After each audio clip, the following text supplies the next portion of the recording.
This is the Viofo A329 versus the Viofo A129 Pro. And right out of the gate, you can see the A329 gets the license plate and the A129 Pro gets nothing but a blur. This just goes to show how far the Viofo dash camera have come with their technology and their development on building their dash cameras and improving them.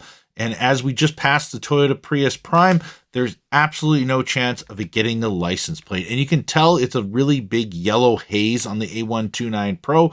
We turned the WDR on, trying to give it a little bit of a chance, but the high dynamic range and the new Starvis 2 chip technology is literally it's completely destroying the A129 Pro, which is using a Sony Exmor sensor. And even here you can see it gets the Subaru license plate and it's a blur on the A129 Pro. And lastly, we're going to be pulling up. This actually does good. It picks up the license plate when we're pulling up to the lights.